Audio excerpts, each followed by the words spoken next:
Olá, tudo bem com você? Israel realizou a maior operação militar deflagrada na Cisjordânia dos últimos 20 anos. 10 pessoas morreram. Em resposta, o Hamas revidou com um ataque terrorista em Tel Aviv, deixando 8 feridos.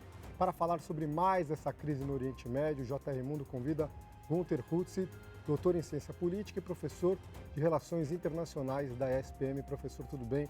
Obrigado por aceitar nosso convite. Tudo bom, graças a Deus. Eu que agradeço o convite. É bom estar aqui de novo com vocês. A gente lembra que o JR Mundo está disponível todas as quintas-feiras a partir das 7h30 da noite nas plataformas digitais da Record TV ou na versão podcast no seu aplicativo favorito. Professor, Israel lançou essa operação militar com centenas de homens por terra, também drones, em Jenin, que é um campo de refugiados muito problemático. O que está por trás dessa ação? Fundamentalmente, a gente tem uma perda de controle da situação na Cisjordânia por parte da autoridade palestina, que está no poder há décadas, sem uma eleição e de um processo de paz que completa esse ano 30 anos e que não foi para frente, né? De fracasso. Né? Ou seja, para quem não entende, o processo de paz, os acordos de paz de Oslo, 1993, era a proposta de criação do Estado palestino, finalmente. Um Estado palestino baseado em Gaza e Cisjordânia.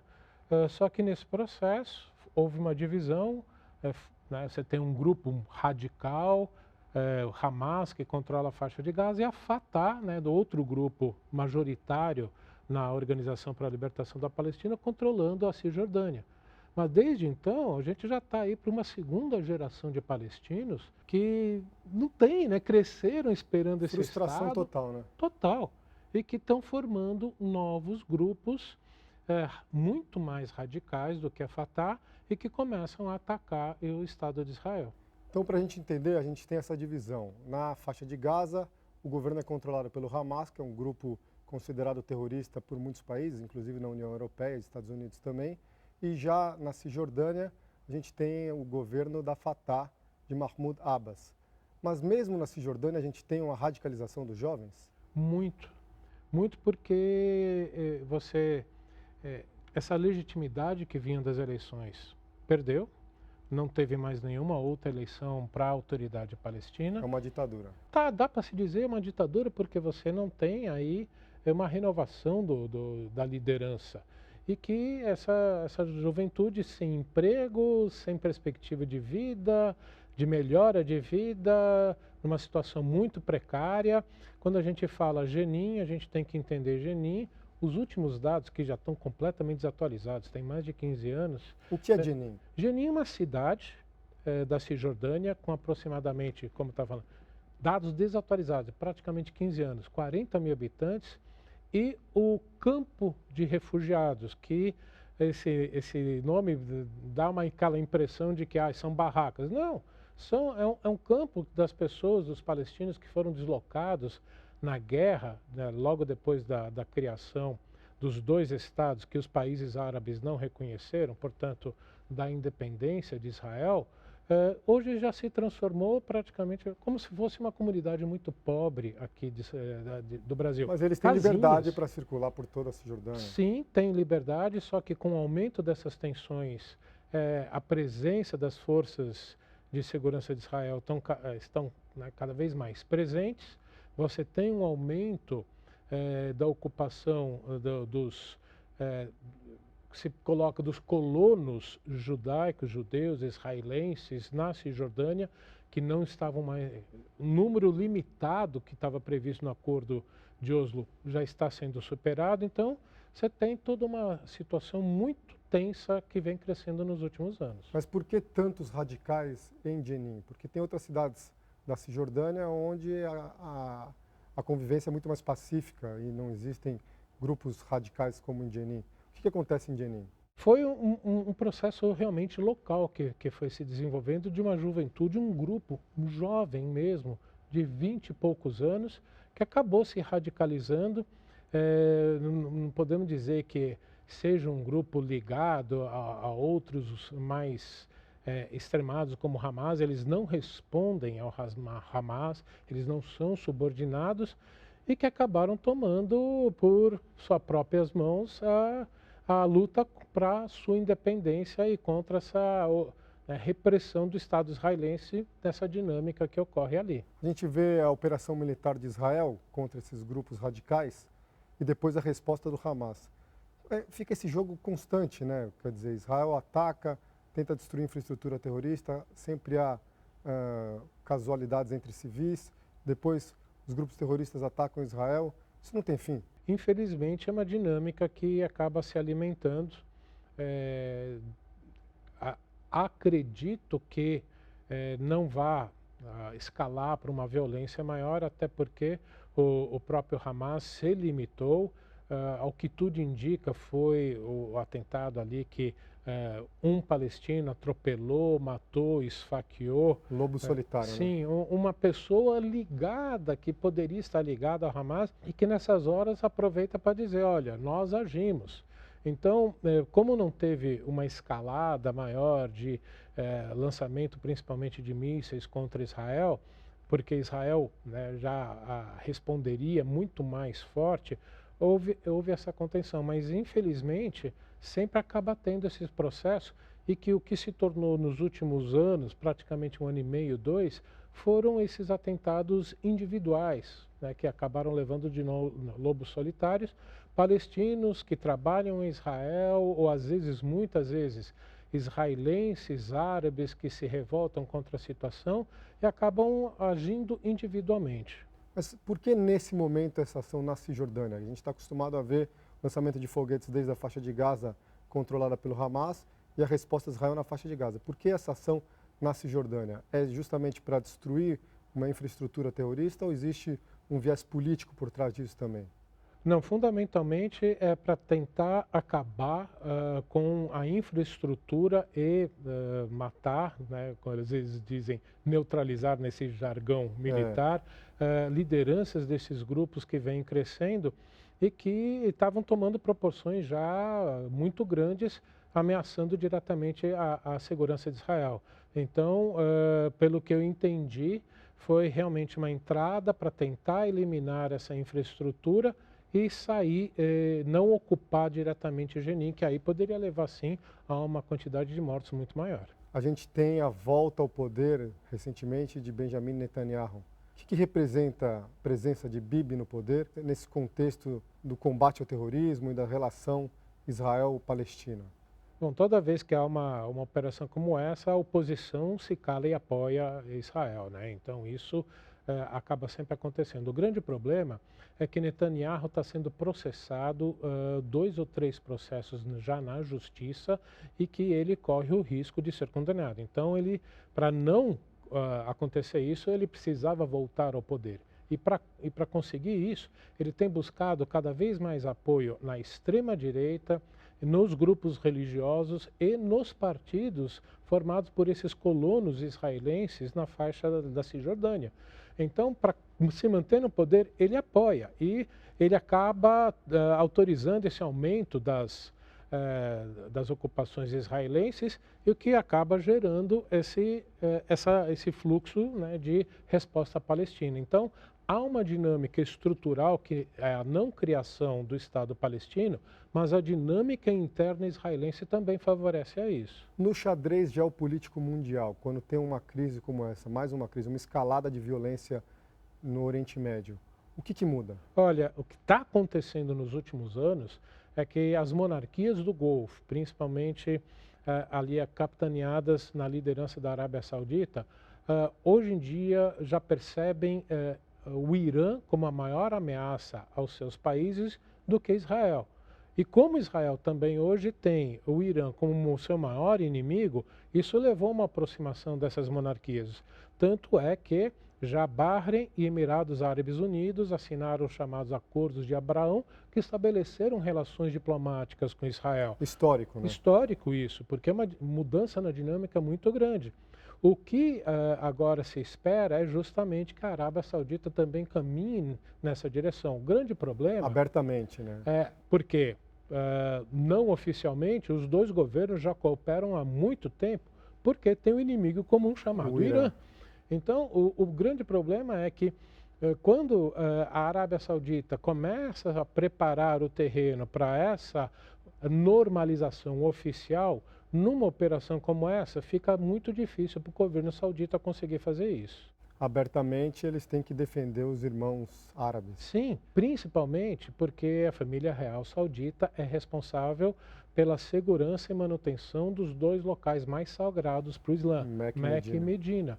E, portanto, se eles não mantiverem essa legitimidade no mundo sunita, porque o mundo muçulmano a gente tem essas duas divisões, o mundo sunita com a grande maioria e xiita justamente do Irã, a maioria está no Irã, é que você tem essa rivalidade e a legitimidade da Arábia Saudita como líder no mundo sunita. Quem financia os grupos terroristas na faixa de Gaza e agora também na Cisjordânia? Na faixa de Gaza, fundamentalmente, você tem o Irã. Você tem o Irã porque para o Irã o maior inimigo é Israel e, portanto, vai financiar com o lucro do que vem do petróleo, não só na faixa de Gaza o Hamas, como no Líbano o Hezbollah, que é histórico também já um inimigo de Israel e que agora está atuando na Síria para manter o ditador Bashar al-Assad no poder, que apesar dele não ser sunita. Mas é esse jogo de inimigo do meu inimigo é o meu amigo. Portanto, o grande ator por trás desses grupos é justamente o Irã, que tenta minar e enfraquecer e atacar Israel por dentro, não fazendo uma ação direta. Como é que as armas chegam até lá? Fundamentalmente chegam via Síria. Tá? Aí na fronteira, ou também pelo mar, na faixa de Gaza, né, transportando por navios e depois lanchas, e num processo quase que de formiguinha. Né? São famosos os túneis na faixa de Gaza, né, do Egito também, que agora o governo tem combatido isso, cavam túneis muito profundos para chegar em Gaza.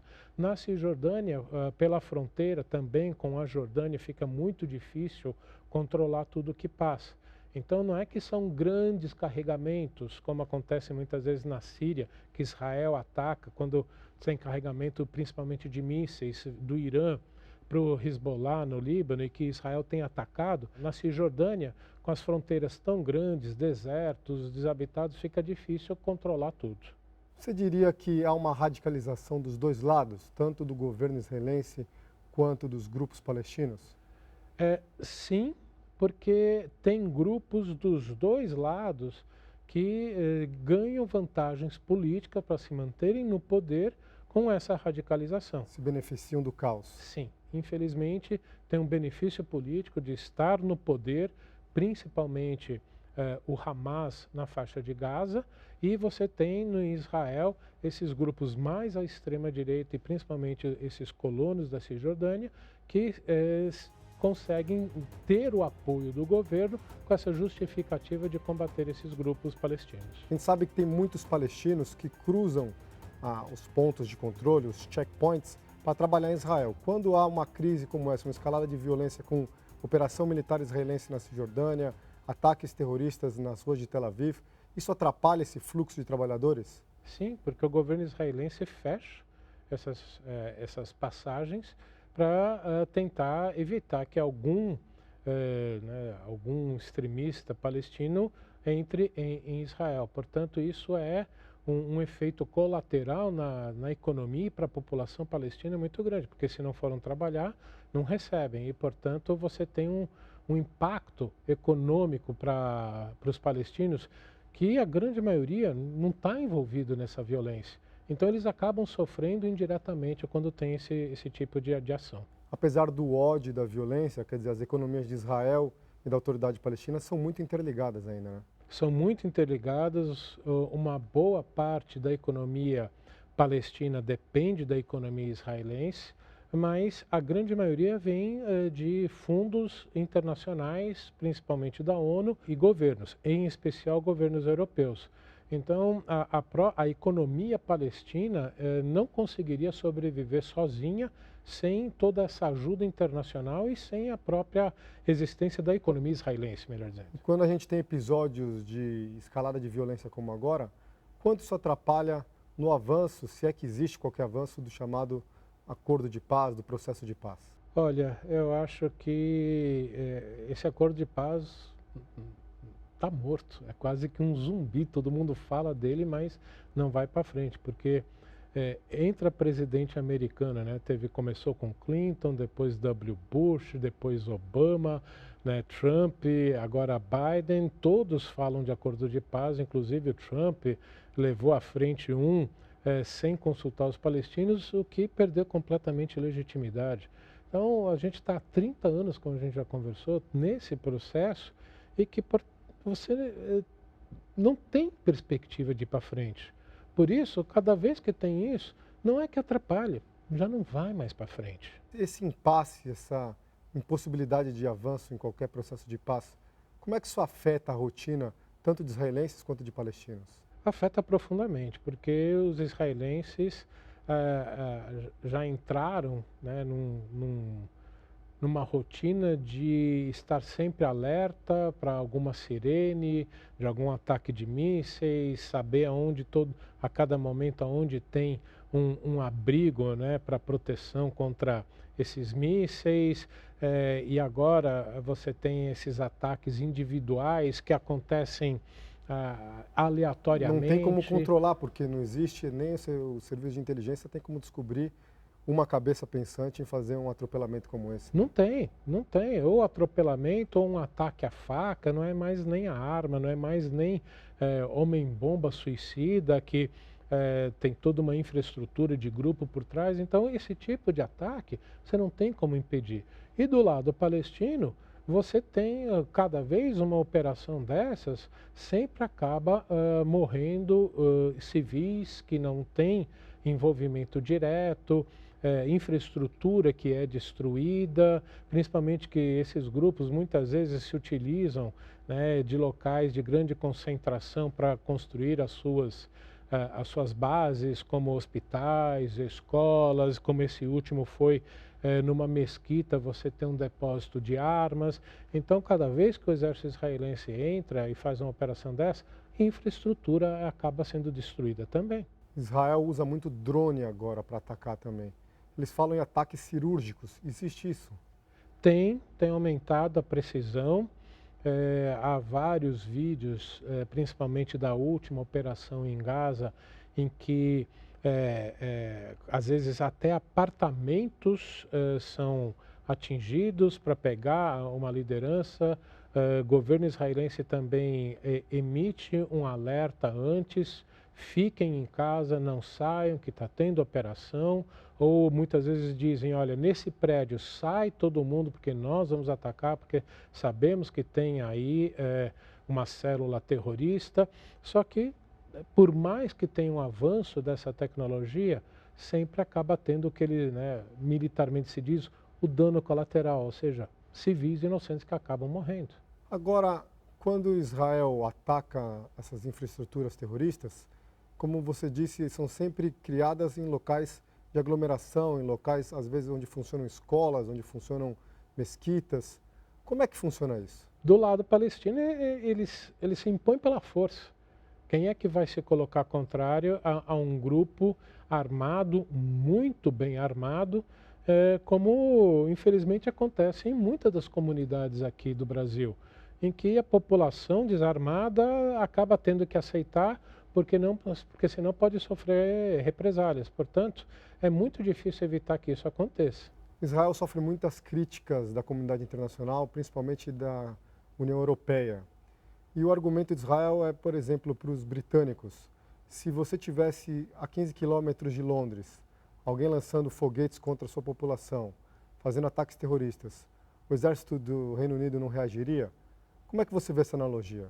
Olha, a gente não pode até esquecer que mesmo no Reino Unido, principalmente na Irlanda do Norte, há não muito tempo atrás, você tinha um conflito entre católicos e protestantes em que o exército britânico tinha que intervir e matou muitos civis durante muito tempo. Então, sim, essa analogia faz muito sentido paralelo, porque muitos britânicos já esqueceram desse passado não tão distante assim que ocorreu no Reino Unido. Há muita hipocrisia contra Israel, na sua opinião?